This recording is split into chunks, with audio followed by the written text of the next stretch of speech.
Assalamu alaikum, family. Welcome to the Sajdah channel.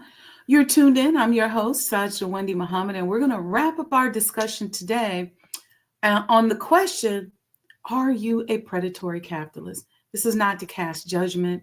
It's not even to evaluate your ethics. It's just to raise our awareness and to get us thinking. So we'll be right back. Be a friend and tell a friend, and join us in a few minutes.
O Allah, guide me among those whom Thou hast guided aright, and preserve me among those whom Thou hast preserved, and befriend me among those whom Thou hast befriended.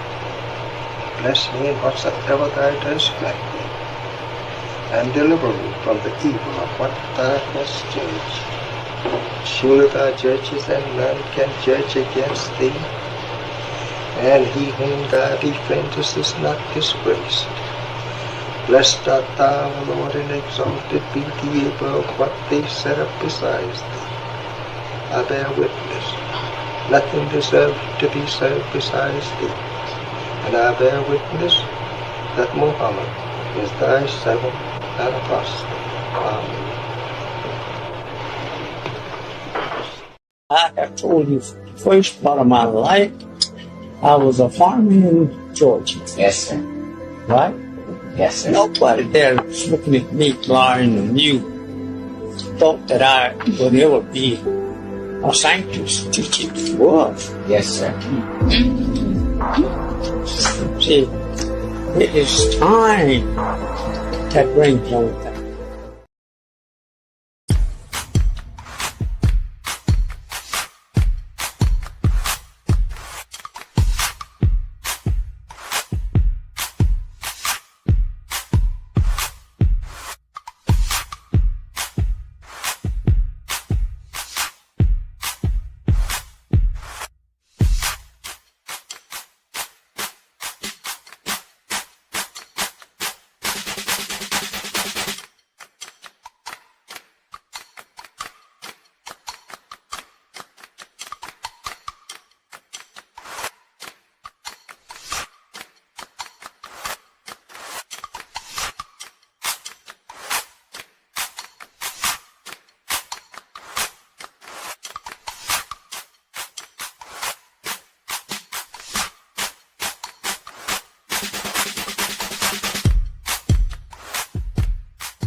The Elijah Muhammad House presents Black Waltz in White, an electrifying and elegant movement introduced to the Nation of Islam in the 1930s by Master W. Fard Muhammad. Join us for the second event in our Arts, Culture, and Civilization series. Learn more about the level of culture and refinement taught and demonstrated by the Honorable Elijah Muhammad. We'll be there Thursday, June 26th at 6 p.m. in Elijah's Garden of Peace at 4847 South Woodlawn Avenue. All ages are welcome to attend this special event of dance, education, and our sacred space. Visit ElijahMuhammadHouse.com to secure your seats. Assalamu alaikum, family. Welcome. I thought I'd show a few more commercials to give y'all time to get here, get in the room, get it together. Let me say a few things about the commercials you just saw. Obviously, one is for the Elijah Muhammad House Museum. Our goal there with the museum is to show the massive impact that the Honorable Elijah Muhammad is having on the world.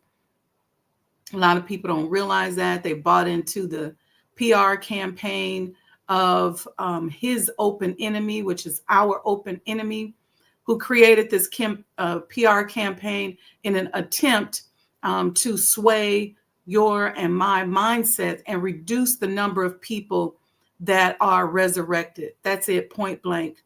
That's the idea of it.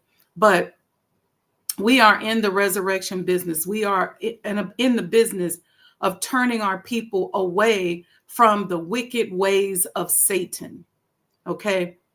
It's no ifs, ands, or buts about it. And so we have seen here lately all of this predatory behavior that we as a people who haven't been right in a while, and we definitely have not been doing right by women, this predatory behavior that is being practiced in our community that, in my opinion, is leading to not only a sexual subculture that is ruining us as a people, okay, but also a culture of just being predators in general. As women, we want to be the bad girls. We want to prey on what somebody else got.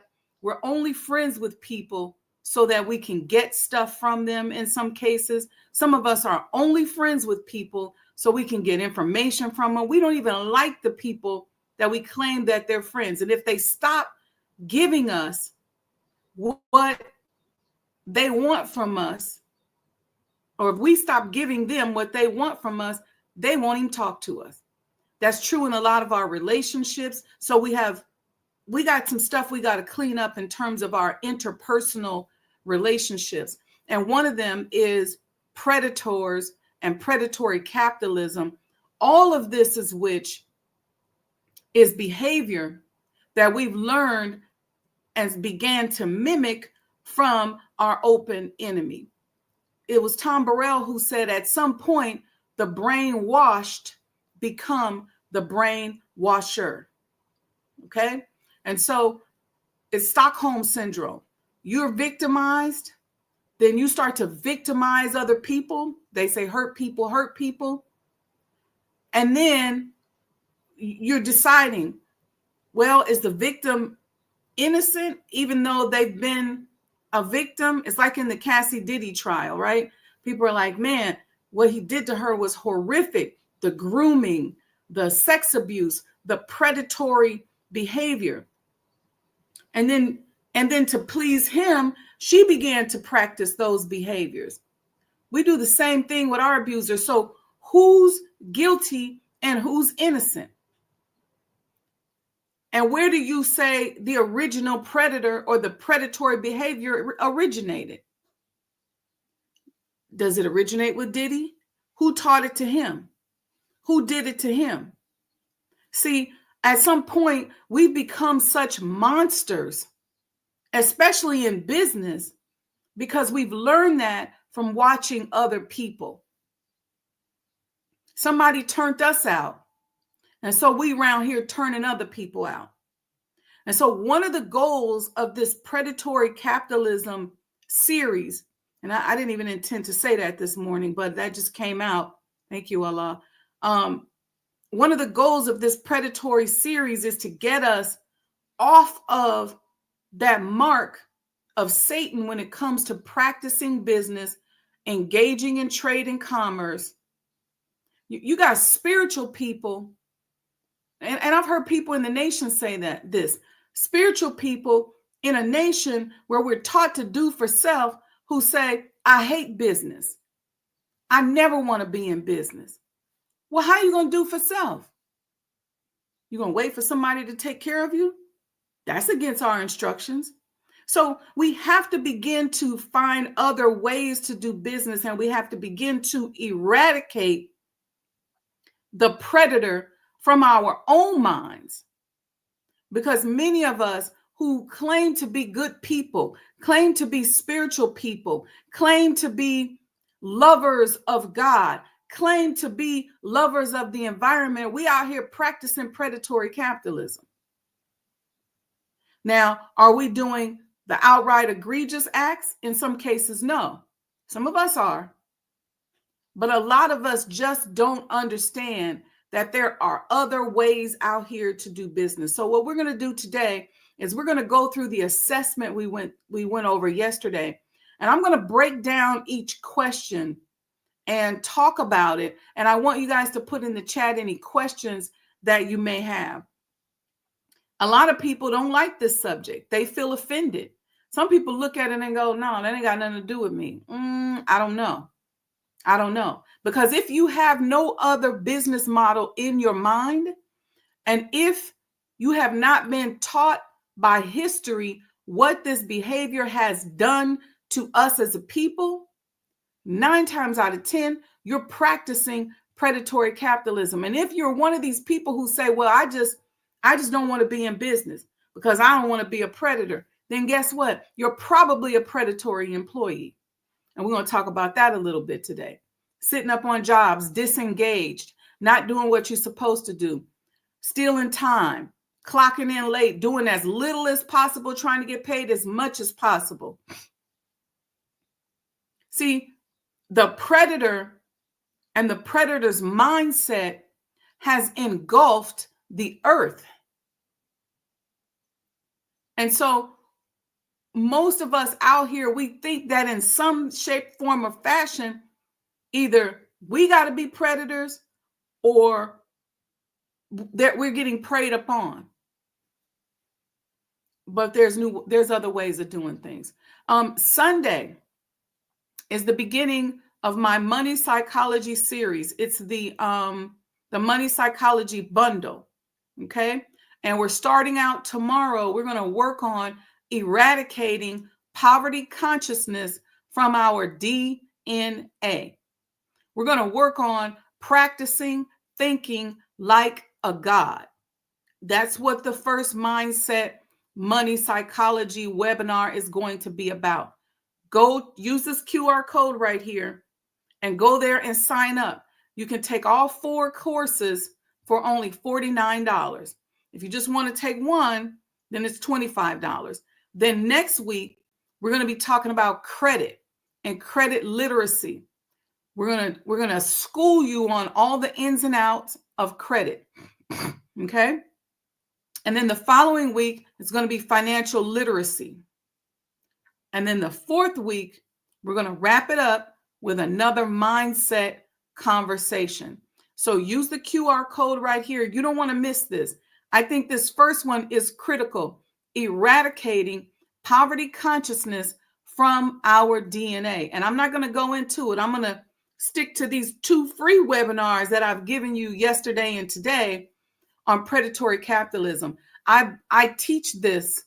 There are people who have paid me to teach this, and I'm giving you guys the Cliff Notes version. We're not going deep into it, but I want my platform to benefit from this because it's so important that we eradicate the predatory mind of Satan from our DNA, and we have to eradicate the predatory mind of Satan from our everyday practices. Some of us, even to try to be in a relationship, we act like predators. See, predators don't understand boundaries. Predators use a seduction tactic. There's usually love bombing or something like that, where they try to act like they're overly concerned, but they're freaking predators. And a lot of us are doing this in business. We talked on previous shows about how people love bomb you in business. People try to use you. We just always have to remember the distinguishment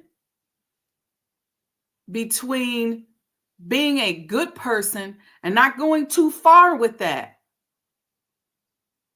Let me say it this way. In business, there's a lot of diplomacy. And a lot of times when you have a business relationship, you have to keep a certain diplomatic decorum about yourself. And when you're trying to keep that diplomatic decorum about yourself, always remember that that person is not your friend. They may very well be using you. So you trust people to the extent that you can, but you trust them till you can't. And let me tell you another thing.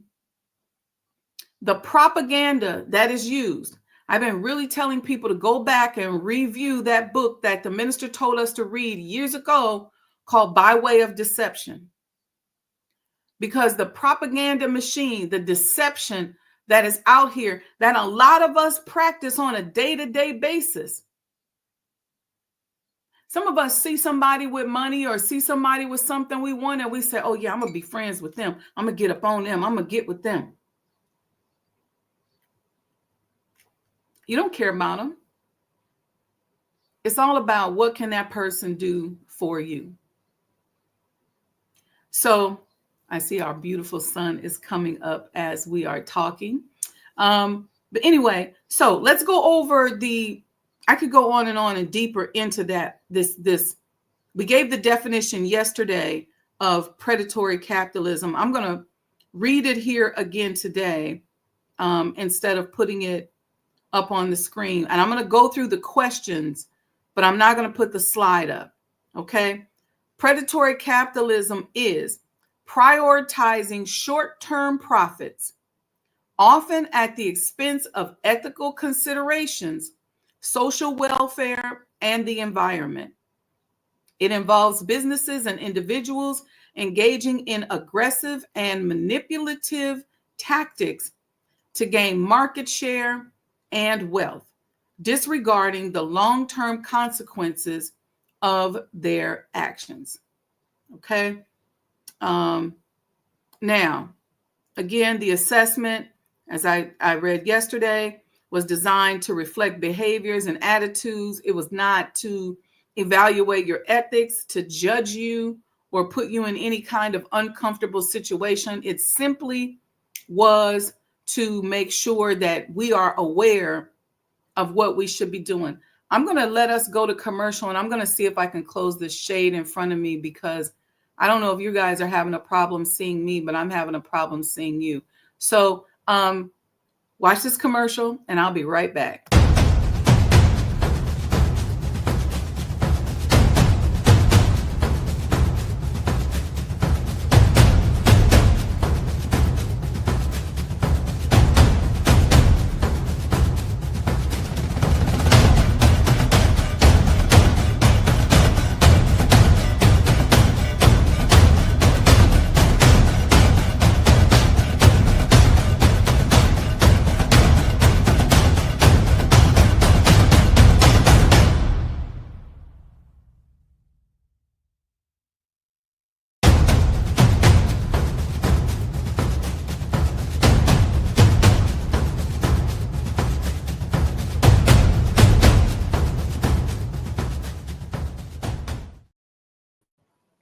All right, that's a little better, right? It's not as bad as it was.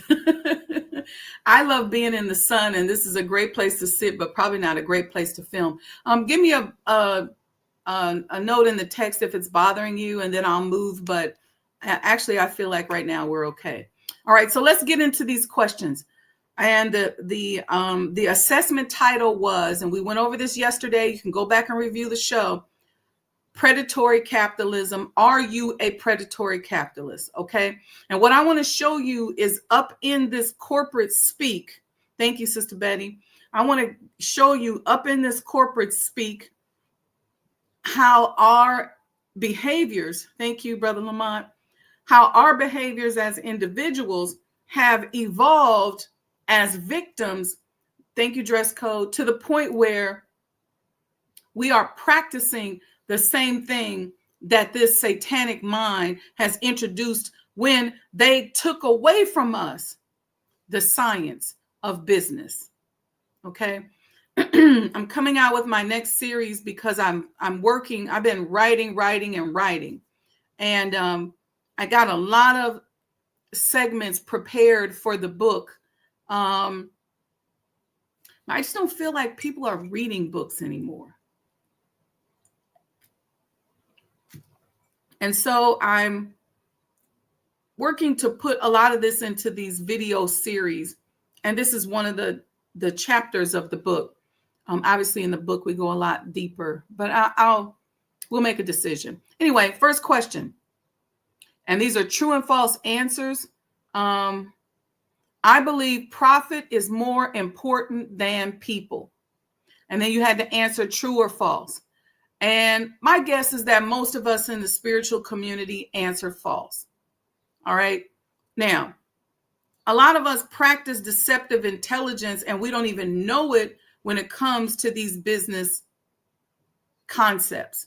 Okay. You may not consciously be saying that profit is more important than people. And you may not consciously be saying that profit is more important or that money and getting money is more important for yourself. But how many times have you compromised your belief system or yourself just to make money? How many times have you taken advantage of someone just to make money? So that's the interpersonal interpretation of that. Now, a lot of us say, well, that's why I don't do business. How many of us are predatory employees? How many of us are disengaged employees? How many are on our job just to get a paycheck and we really could care less and we ain't going over and above and beyond? We ain't doing no more or no less. See, when we engage in this behavior, it prevents us from practicing principles that align us with Almighty God, Allah. See, our goal is to separate from this open enemy. Anybody practicing this, our goal is to separate from them. But when we separate, that means don't bring your business practices. Don't bring all that old stuff over here in the new territory. So one of the things that I coach my clients on when we're putting together, we're doing stakeholder work on their business, and they're talking about the bottom line. I got to make this money. I got to price it. I say, okay, what else is important to your company? What's your platform? What's your mission statement? Do you have interpersonal principles that are important to you? And when you commit to those principles, that may mean you walk away from a job, some money, a project that maybe could have paid you more. That may mean that you don't participate in something that a friend or family member wants you to get into, because you now have these principles and these morals that you are following. You have a mission. What is your mission for your life, for your business? Why do you go to work? Why do you take those contracts? Why are you doing what you're doing? So what other stakeholders are important to you? Is it the environment? Okay. Is it your investors? Is that all you care about? Is it your lender? Is that all you care about? And this is why this is hard. And I'm giving you the hardcore facts on this. Sometimes it's challenging because debt is likened unto slavery in the Holy Quran, because the debtor puts so many demands on you that you can have to spend so much time, okay, satisfying the requirements of the debt or just to pay the debt, that these other practices don't come into play. So this is why we have to be careful across the board in our businesses and in our lives when it comes to going into debt and working hard to get ourselves out of debt. Okay, sometimes we can't avoid it, but we have to work very hard to get ourselves up out of it, because it's horrible in that it can take you off of your square. Okay. Here's the other thing that's an interesting thing. Some of us are in fields of endeavors that have so many restrictions and so many requirements that we really can't help our people, or we can only help on a scale of 1 to 10. We can only help up to a 3 or 4. Those are other things to think about. So now you may say, okay, I might be restricted over here because of the rules, but then what else do I do to support? How else can I avoid being a complete predator? Because if you're locked into a system that was created by the satanic mind that is running this earth, that created these systems, then predatory behavior is something you can't avoid, even if you're a praying sister, a praying brother, and you're the nicest person in the world. So we have to understand that old business models no longer work, and we have to start supplementing until we can usher in our new behaviors. We have to ask Allah to give us new business models, new ways that we can give, new ways that we can help, so that we supplement the predatory system that we're locked into. All right. Next question said, if I can legally exploit ethics, if I can legally exploit a loophole, I will. Ethics are secondary. And you had to answer true or false to that. If I can legally exploit a loophole. Now, let's talk about that. Some people are just those kind of people. They just always trying to find a shortcut. They're trying to do something for nothing. There's always a loophole they're looking for. And that's fine. And if you can find a legal loophole that doesn't compromise your principles, okay. But when that legal loophole is such a leap and a shortcut that you are now compromising people, places, things that you as a God should be responsible for upholding, now you gotta ask yourself a few more questions. What am I doing? Why am I doing it? Like I said, old business models no longer work. Most people who make a lot of money in business are people who find a way to circumvent the system. This is what the system does to you. If you find a way to circumvent the satanic predatory system that legally, if you find a legal way to circumvent the satanic predatory system that's been set up to prey on people, prey on the poor. We see this a lot in healthcare, right? So you have a lot of subsurgical specialists who say, you know what? I'm going to cut out the middleman. I'm going to open up a surgery center. I'm going to open up a back pain and spine center. I'm going to open up a vascular center. I'm going to open up an orthopedic center because I can't help that many people if I'm part of the system. So let me step outside of the system. Here's what they oftentimes will do. They will target you and try to find a way to hurt you.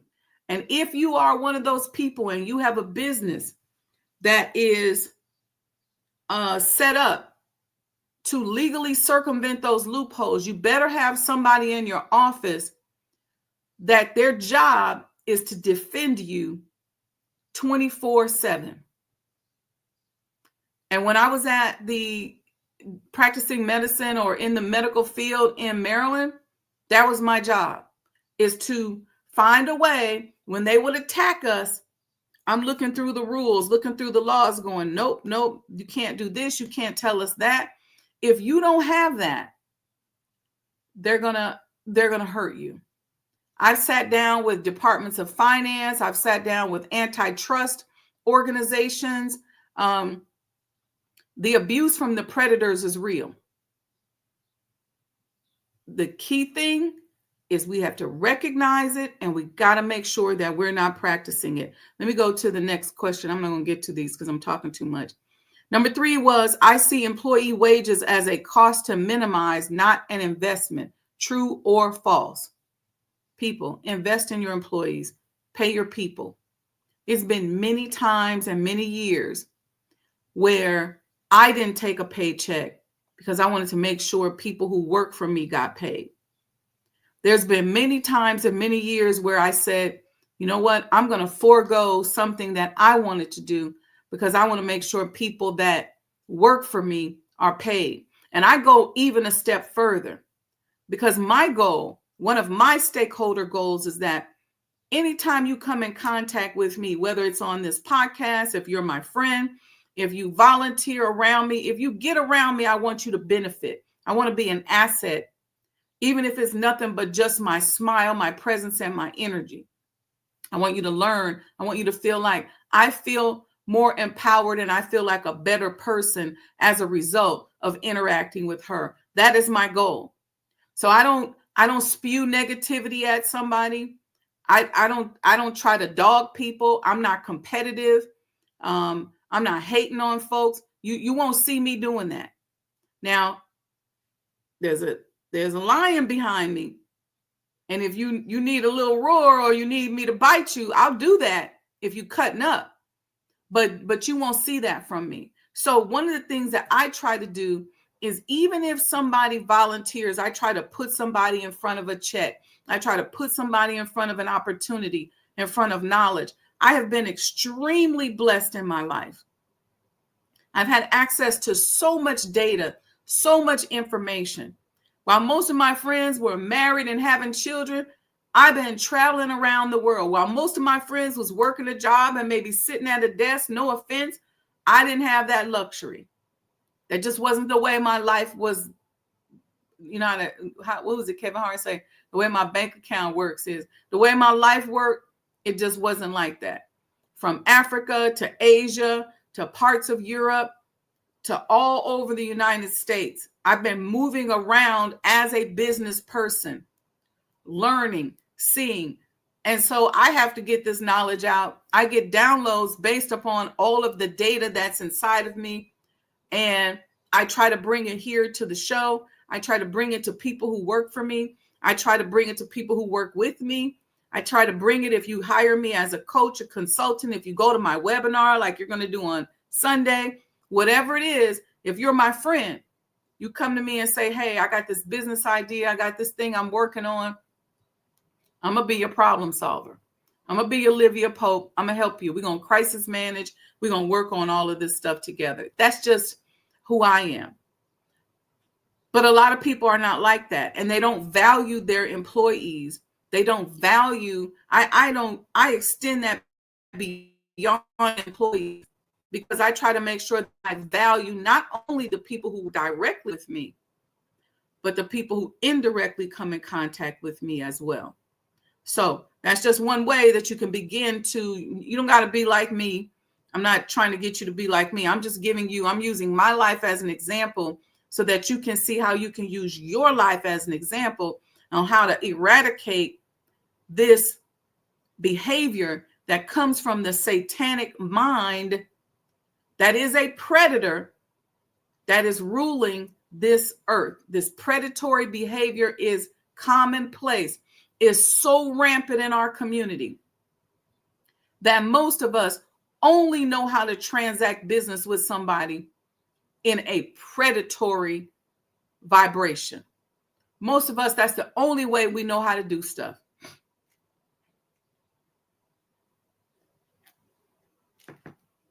Sandra D said, I watched it. It was a 10. What'd you watch, Sister Sandra? The next one said, I prefer monopolies. They're just good business, true or false. We define monopoly as a company or group having exclusive control over a commodity or service. You may think that don't apply to you, but it does, because a lot of us who are in business, in our field of endeavor, we want to be the only one there. We jealous and we hate on anybody else. If I say, oh, I'm a computer engineer, and I say, you know what, my cousin's a computer engineer, then all of a sudden we start hating on the other computer engineer. Even if we decide that we want to meet them and we want to connect, we're really only meeting them and connecting. Why? Because we want to see what they know that we don't know. But a lot of times we be hating. We want to be the only one. We want to be the only one that's doing something. And some of us are so jealous minded and so predatory, vibrating at such a predatory basis that if we meet somebody that's doing what we're doing, if they have more than us, we want to take from them. If they have less than us, we want to squash them like a roach. We got to eradicate this predatory stuff up out of us, because when we win over this satanic mind that is controlling the world, you're not going to be entered into the kingdom, if you will, if you come in as a predator. And if you see people with this predatory behavior, you can start with your own personal life. If you're in a situation and you see somebody preying on somebody, you see something, say something. Stop them. Stop them from preying on somebody, because you may not even like the person that they're preying on. See, that's the other thing, because what the predator does is they put out PR up front. That's why I tell us to go back and review that book, By Way of Deception, that the minister was so wise to give us to read years ago. They put PR out on people. So when they put the PR out on you, they fix your mind so that you feel like you don't have to be a righteous person when it comes to that person who they put the bad PR out on. So when they go to prey on them and they go to hurt them and they go to dog them, you ain't going to say nothing, because they've already murdered them in the public. They've already murdered them virtually. So when the real persecution happens, you won't say anything. Oh, Sister Sandra said my score surprised me. Yeah. You know why, Sister Sandra? Because it ain't nobody in this chat and nobody listening to this that can say, nope, I'm not a predatory capitalist. You can say, I'm not consciously a predator. But if this is the only way that we know how to transact, and we have not studied or been conscious of other business models, then 9 times out of 10, we're predators. And we might be baby predators, but we're predators. And we have to work on that. We may be righteous predators. We might be church-going predators. We might be mosque-going predators. We might be synagogue-going predators. We might be Buddhist predators. Then you might say, well, wait a minute. If you're a predator, you can't be a Christian. If you're a predator, you can't be a Muslim. If you're a predator, you can't be Jewish. If you're a predator, you can't be a Buddhist. So this is also part of our spiritual mission, to find other ways to enter into trade and commerce and introduce much needed goods and services into our community. That is what my platform is all about and what it's been about since 2005. That's how long I've been studying this. All right, let's go to the next question. Next one was, I would outsource to the cheapest labor markets no matter the working conditions, true or false. Most of us would say, no, I wouldn't do that. If, I would pay attention. Because a lot of us are ordering things wholesale in our business. We don't know where they come from.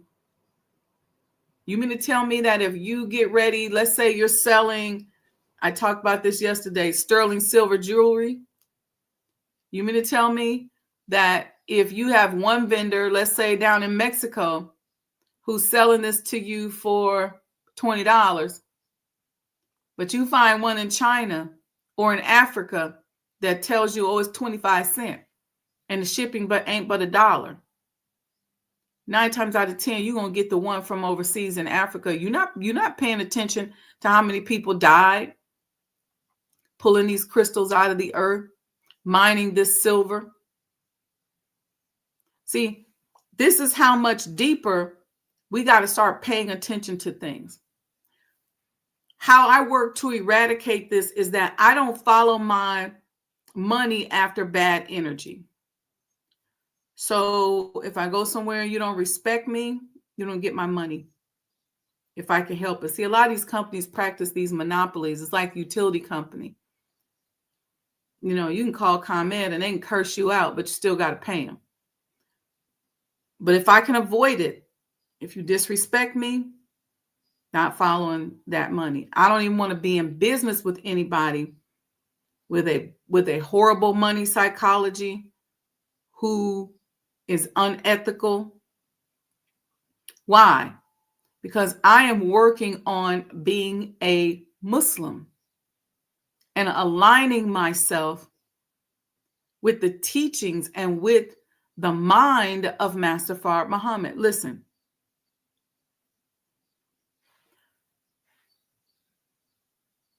I'm not gonna go. Let me keep going. I'm getting so much on this. Okay. Number 6 was unionizing employees is a threat to my bottom line. True or false? A lot of people don't like unions. They can be tough to work with, especially when you're working in venue spaces or in certain trades where the union is really heavy. They require you to pay certain union wages. I think what you have to think about is the people on the other side of that. And while it would be great for us to pay $2 an hour, there are people on the other side, because after they chop up that $2 an hour, that person on the other side might be getting 50 cents an hour. So all I'm asking is that we think through, something like that. There are some unions that are very egregious and that are predators as well. But again, none of this is black and white. It has to be carefully dissected. I keep going back to, and I hate to constantly bash Liberia, Sierra Leone, Cote d'Ivoire. Those were countries, for the most part, that were created for ex-enslaved people from America, in the case of Liberia, from Britain, in the case of Sierra Leone. You have a lot of people like that there, and the French in Cote d'Ivoire. But when we came back to those countries after having been kidnapped, the satanic mind was not eradicated from us. So you sent us as baby devils back into the country, or over into those countries, saying, okay, go there, here go your free territory. It's not going to work like that. See, we can't separate. We can't build a community. We can't say, okay, we're going to buy up this community and everybody from the church going to be in that community, or everybody from the mosque going to be in the community. This is going to be the beginning of our separate territory. We're going to all be close to each other. The predators can't come. You cannot unleash the predators in the separate territory.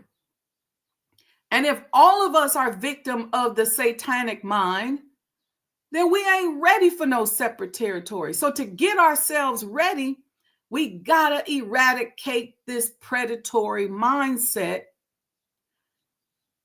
that we are suffering from. You could say a Stockholm syndrome. You could say hurt people hurt people. You could say the brainwashed have become the brainwashers. You can say that the victims are now victimizing themselves. Whatever you're saying, we got to clean up all of that. Okay. And that's what our self-improvement process is designed to do. So what I've done over the years is figured out how to take the self-improvement process, the study guides, the proper handling of people, and introduce them into my policies and procedures and my practices as a business person. Because that it hasn't been interpreted. So it's like I'm interpreting it into a new language, if you will. Okay. Next question was, if I can upsell a customer with something they don't need, I will. Most of us should have answered true to that, because a lot of times we do. Most of the stuff we sell, people don't need. The messenger told us to focus on the needs of the people. Okay. And when we money, food, clothing, shelter.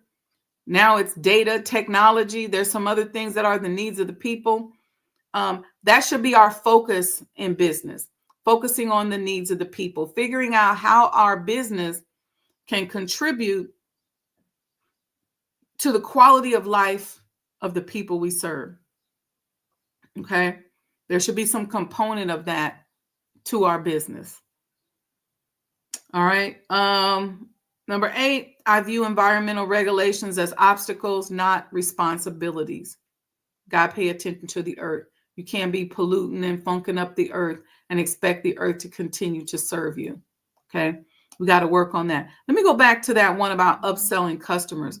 I'm very mindful. I don't have anything that I necessarily sell that's just a quote unquote luxury good, which is an interesting concept, because selling luxury goods has been an area in a lot of cases where we as a people have not really entered into. And part of that comes from the fact that a lot of us don't consider products and services that come from us, our people, Black people, as luxury. Interesting, right? It's usually European goods that maybe even in many cases it's things that they've taken from us, whether it's a design or whatever. I'm looking at, I have this computer bag here. It's something I picked up in Africa. It is really good quality. It's beautiful. It's leather on the inside. It's got a pocket, a zipper. It's got another pocket over here for your cell phone.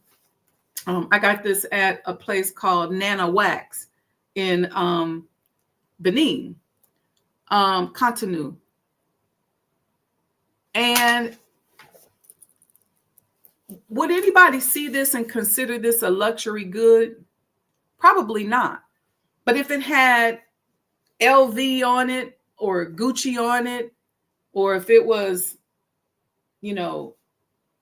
one of those other brands, you would say this was a luxury item. And instead of selling this for, I don't know, probably $50, you probably sell it for $2,000 because it comes from a culture that you and I deem, but look at the details on this. She's got her name imprinted on the little zipper. It's on the front here. It's thick. It's got cushion on it. The design is beautiful. I actually have a kaftan like this one that I'm wearing. I have a kaftan that matches this. So she sells these to match your outfit. And I thought this was so ingenious when I saw it. And I said, if this was introduced by a European, we would call it a luxury good. Here's part of how we can work on eradicating some of this predatory behavior. We have to stop thinking that everything that is not us is good. This is such a good product and it's such a great idea. And like I said, she has them in so many different fabrics, but I have a wrap and a kaftan made out of this material. So I literally could step out today with my computer bag, which I could also use as a purse if I wanted to. Okay. I could step out with my computer bag, my caftan, and my wrap all matching. Think about that. But we don't think that it's luxury because it comes from us. These are things that we got to work on. It's our consciousness. It's our consciousness. Everything that looks European, everything that looks like anything other than us is luxury. That's a whole nother thing. Okay. Number 10, question number 10 was, we're not going to get through all of these, but I'm going to get through as much as I can. I celebrate when competitors fail, even if it means layoffs or community harm. True or false? We talked about that. A lot of people just celebrate when other people fail. We like to stomp on people when they're down. We love it when we learn something negative about somebody. We love it when we can take them down a notch. We love it when we can get up on people and get extra familiar. And now all of a sudden we can be like, oh, they ain't all that. They like us. We got to elevate the way we see things and the way we handle things. Okay. All right. Next question was, if my product breaks shortly after warranty, so what? True or false? A lot of us, we don't care if something breaks down. We don't care if we ain't going to return it. Most of us ain't trying to be Nordstrom or Amazon and just take stuff back, or Costco, who has a real smooth return policy. Some people take advantage. I see people who go buy bicycles for their children at the beginning of the summer, let the children ride the bikes all summer. When they get ready to go back to school, they return the bikes from Costco to Costco, get their money, and then use that money to go buy school clothes. Now, some of y'all would say, oh, really? You could do that? That's all that? That's predatory. See, when you living in lack, I think it's easier to think about being a predator, because you got to figure out how to get over. You got to figure out how to get up out of this. So this is why we need the money psychology workshop on Sunday, so that we can eradicate this lack and predatory behavior from our DNA. We're getting ready to shut that down on Sunday. We're going to start thinking like gods. And when you start practicing, it might get a little bit rough. Thank you, Sister Sandra. She said she said my oud oil is a luxury item. It actually is, because the oils that went into it were curated. There's no other blend like it. You may find something that smells similar, because ouds can smell similar. They're all from agarwood. And then the actual oud came from Turkey. So it is a unique product, and it's a luxury product. I'm an oud collector, and I have all kind of ouds from different perfume houses. And I'm going to tell you something. My oud is one of the best. And believe it or not, of all the different products that I sell and offer to help raise money for the house, that one is the number one seller, the oud oil. Who would have thunk it? Men and women. All right. Anyway, have a good return policy. Put good products and services out into the community. Don't put it out there if you're not going to make sure that it's right. Okay. If you sew, make sure your finishes, make sure you can finish good. Make sure the fabric is good. Don't go buy cheap fabric and then try to upsell it and charge people. Put people in quality. Think about that you're dressing and you're providing things for gods. See, that's why I call it the fragrance of the gods, because I'm selling it to you as gods. I'm not just trying to slam something together and put a bunch of alcohol and water in it and cheat and add some Crisco oil to it and sell it to you. That is true quality oil. And it's also, we also sage it. You know how they clean crystals before you should not be buying crystals from somebody who doesn't clean them before they sell them to you. And even when you get them, you should make sure that you clean them. We clean the energy from the oil even before it's bottled. The process is a very spiritual process. And then when I receive it, I do another prayer and another cleansing oil on it before it's even set out to sell or sent out to you. That's how serious it is. And some of y'all was like, no. Okay, whatever. You ain't got to, but you ain't part of the circle then. All right. Okay. Let's see what time we got. We got 5 minutes. Number 12, I lobby politicians to maintain advantages, even if it hurts the public. True or false? I think that's self-explanatory. Number 13 was, I believe in making money by any means necessary. A lot of us are willing to sell our soul and do any and everything. Okay. Dress code said, that's what I do. Quality is important to me in sewing and cooking for my customers. That is exactly right. That is exactly right. Some of us willing to sell our soul and do anything. We'll allow ourselves to be victimized. Again, I have to keep going back to this Diddy case. I'm looking at this poor girl in a situation, drugged out, willing to do anything because she wants to be a star. And when you get to the point where that want and that desire is bigger than your love for yourself, you end up addicted, you end up abused, you end up with somebody doing some of the most horrific things to you. And you can't even see it because you're so addicted to something that you've made your God besides Allah. This is polytheism on another level. And it's horrible, horrible. But we just keep repeating it.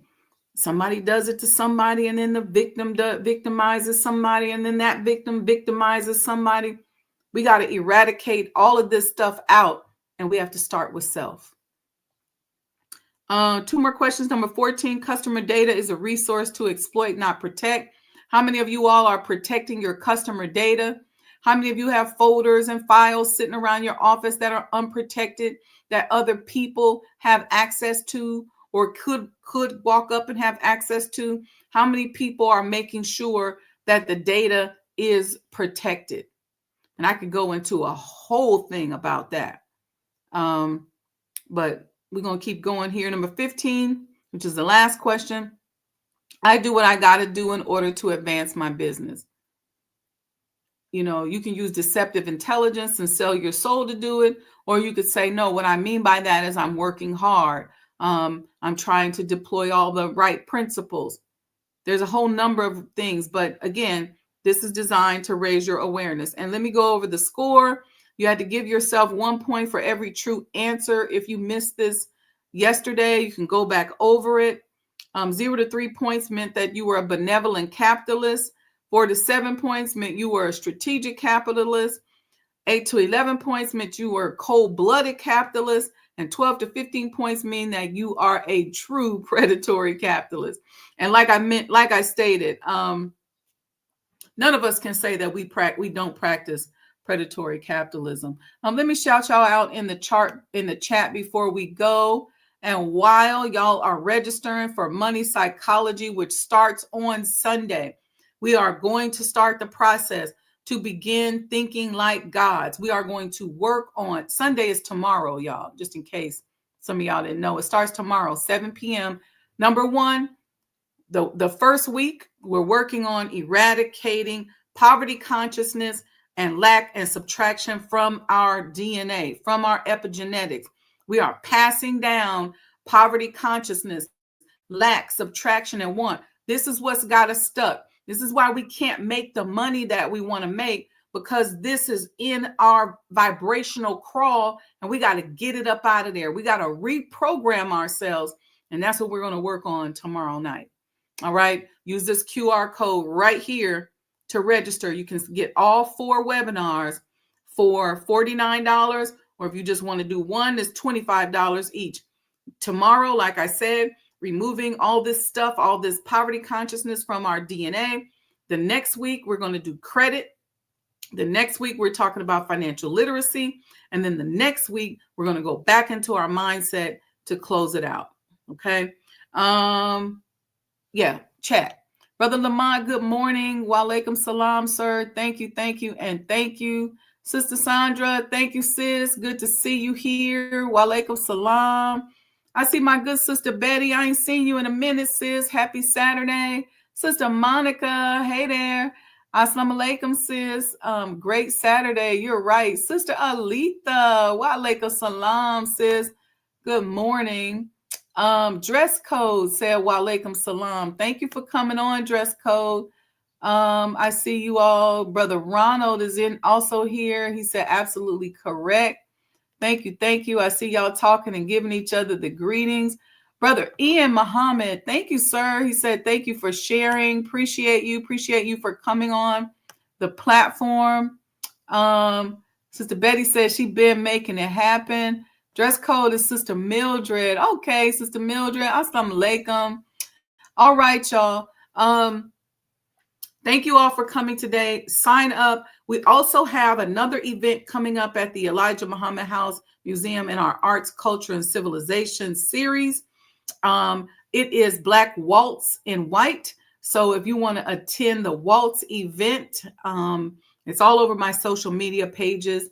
We just started promoting. It is June 26th, okay, at 6 p.m. in Elijah's Friendship Garden. All right, now, what else do I got to tell y'all? Sign up for that. We're also working on the Messenger's Residence, the series. That's going to be powerful. I think you guys are going to really, really love that. I'm going to figure out how we're going to launch it and put it out there. If we want to do some events at the house where you can actually just come and view it. We're going to work on that. We'll figure that out. But we're going to have some fun, inshallah, this summer. We got Black Chicago Eats coming up on the 18th. Sister Betty said I have to come to Chicago for a visit. Come on, sister. We love to welcome you to Chicago, especially in the summer. Okay. Wintertime, you're going to be on your own, but you could come on. We got a coat for you. Anyway, make sure you register. I'll see most of you all tomorrow night at 7 p.m. You will receive, once you register, you pay your $49 or your $25, whichever you choose. Pick your track.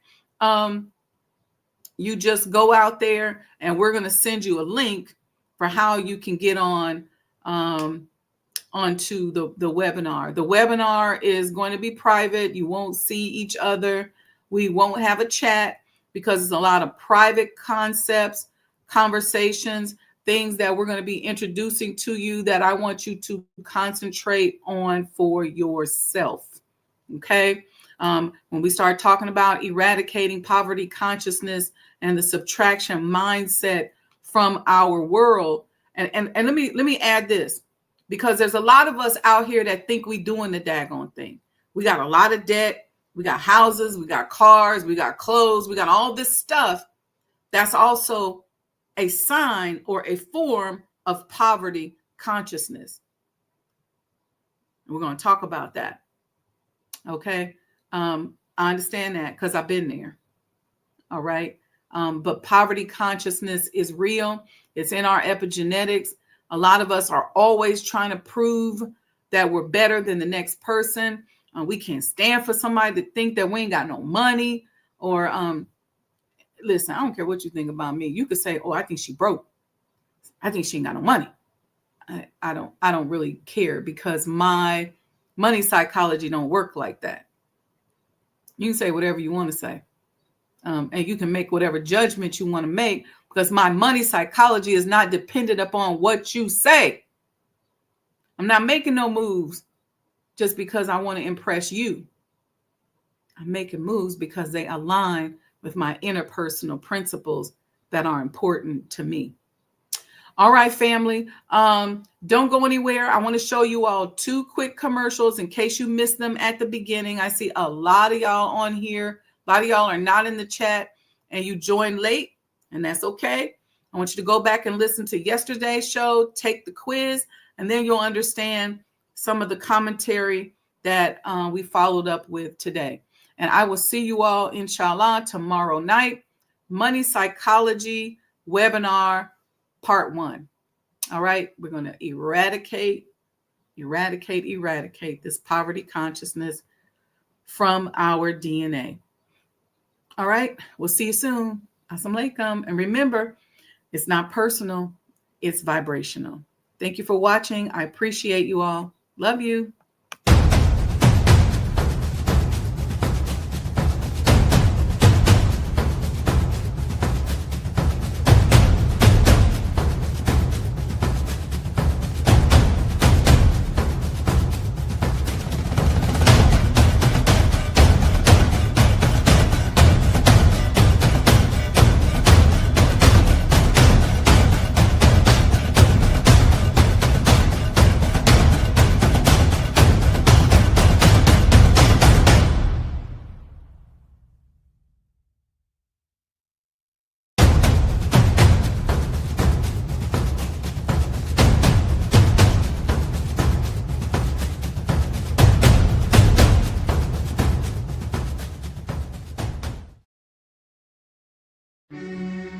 The Elijah Muhammad House presents Black Waltz in White, an electrifying and elegant movement introduced to the Nation of Islam in the 1930s by Master W. Fard Muhammad.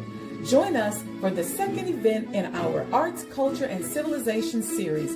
Learn more about the level of culture and refinement taught and demonstrated by the Honorable Elijah Muhammad.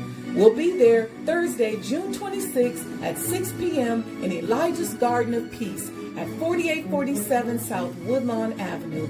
All ages are welcome to attend this special event of dance, education, in our sacred space. Visit ElijahMuhammadHouse.com to secure your seats.